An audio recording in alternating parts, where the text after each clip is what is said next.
La date du 8 mars indique clairement et rappelle clairement qu'aujourd'hui, dans la quête de l'égalité des genres, il y a des choses, énormément de progrès et une bonne part du chemin qui a été bien parcouru, mais qu'il reste encore beaucoup de choses à faire, à réaliser, à établir et à faire valoir.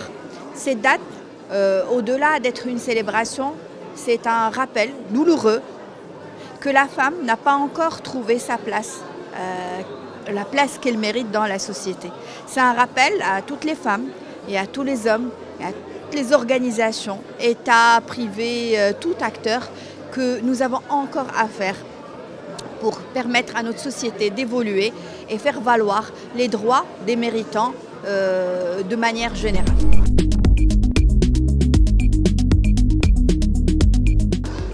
La situation des femmes s'est beaucoup améliorée, oui, je confirme. On vient de loin, l'histoire, elle n'est méconnue de personne. La femme a progressivement été reconnue par son rôle, que ce soit dans la société, comme acteur indépendant, comme cadre actif. On lui a reconnu d'abord son rôle en tant que maman et même femme au foyer, puisqu'il y a un rôle qui est quand même assez noble, qu'il fallait reconnaître, que c'est un travail à part entière, une mission noble à élever des générations, et ce qui lui rend un être quand même qui a son importance et son poids dans la société. Et puis la femme en tant qu'étudiante, la femme cadre, la femme entrepreneur et la femme médecin et ainsi de suite. Donc tout ça à travers l'histoire et dans chaque métier, il y a eu des lumières qui ont jailli, il y a eu des batailles qui ont été gagnées. Aujourd'hui, on assiste à une évolution, à une pulsion globale à échelle internationale. On a envie d'accélérer ce chantier, on le sent, une pulsion des États, pulsion des entreprises. Nous, par exemple, au sein de Société Générale Maroc, ça fait depuis 2018 qu'on a entamé un chantier diversité et inclusion pour en fait accompagner l'égalité de manière générale et prioriser l'égalité des genres dans l'accès de la femme au poste de direction, l'accès de la femme à différents postes, l'égalité des chances en termes de recrutement. Depuis 2018 à cette date, les chiffres ils ont évolué de façon spectaculaire. Et plein d'autres chantiers de ce type, ils sont entrepris par beaucoup d'entités et beaucoup d'acteurs citoyens, en plus de la dynamique étatique en la matière. On voit rien que la composition de gouvernement.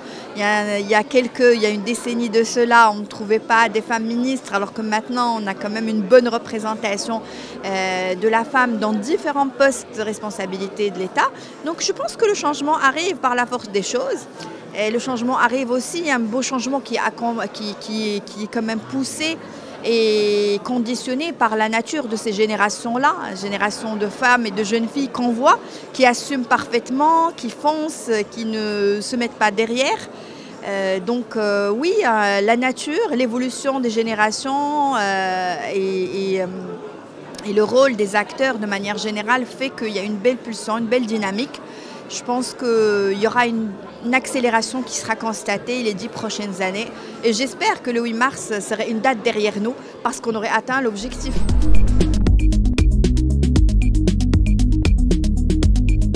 Pour atteindre l'égalité homme-femme, il y a beaucoup d'ingrédients. C'est quelque chose d'assez homogène qui est dépendant de beaucoup de choses. Mais si vous me posez la question aujourd'hui, quelles sont les lois? Il y en a beaucoup.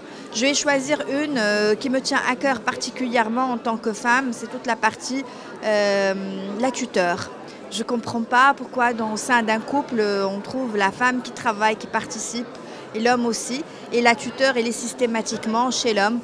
Pourquoi la femme a besoin de son mari pour inscrire ses enfants à l'école, pour voyager avec ses enfants, elle a besoin d'une autorisation, que ce soit dans le cadre d'un couple marié ou séparé.